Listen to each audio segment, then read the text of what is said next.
So in case you missed it, we got a presidential election on Tuesday, November 3rd. Rick Newman has been writing quite a bit. I'm looking at his webpage here at Yahoo Finance. 6 Trump ploys to grab last-minute votes. Trump's GDP numbers are still a bomb. How Trump lost moderate voters. And then this, Rick. We've got early voting in Texas. I mean, we're watching historic numbers nationwide, but in Texas, the number of early votes already surpasses the total number of votes. Is that the right figure in 2016? Yes, that's absolutely right. And that just those are figures new as of today. And we know that early voting in most states, or at least in the battleground states that are going to determine the outcome, running way ahead of what they did in 2016. And that's obviously not surprising. The question is, what does this mean? And political analysts really are not sure. And they are cautioning Democrats in particular, don't assume that this means that there's a surge in Democratic turnout and there is not a surge in Republican turnout. And this is overwhelmingly good for Biden. Now, when you looked at a lot of the election models in the Electoral College modeling that we've seen the last couple of months, in general, those analysts say that higher turnout would be good for Biden because Hillary Clinton lost in 2016 in part because there just wasn't enough Democratic turnout. But we also know that Republican registrations earlier this year, new registrations were running ahead of Democratic new registrations in some states. So it just is kind of a wash, and it's just really hard to figure out what all this voting tells you about who people are actually voting for. So don't draw conclusions from any of this.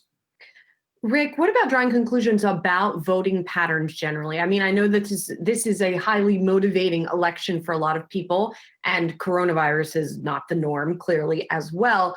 But could we be seeing a change in sort of rates of voter participation as well as early voting patterns beyond this election? What are you hearing on that front?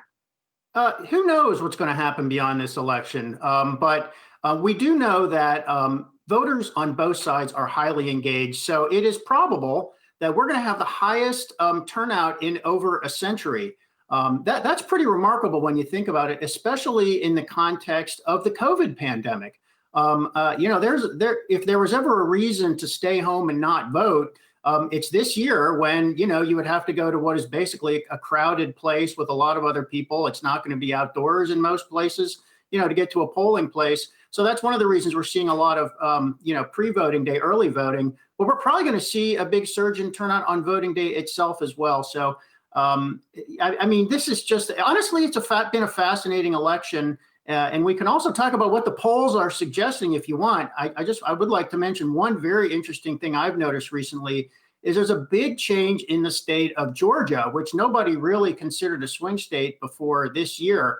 But Joe Biden, the polls show Joe Biden with a fairly significant lead over Trump in Georgia. And of course, there are also 2 Senate races there that could end up being close if Biden could actually win Georgia. So Georgia has not gone down. I don't know how long, but it's been a reliable red state for a long time. So I think that what tells you about how strange this election is.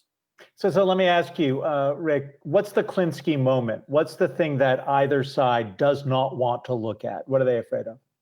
Well, for Trump, if Trump loses Florida, I think the election is over for him because he just has to get Florida. And by extension, if he loses Texas, it's over for him for sure. But Florida, we're going to know fairly early on. Florida actually counts votes pretty fast. And if it's a convincing enough win for Biden early on, that would be the race right there, even before we know all the votes.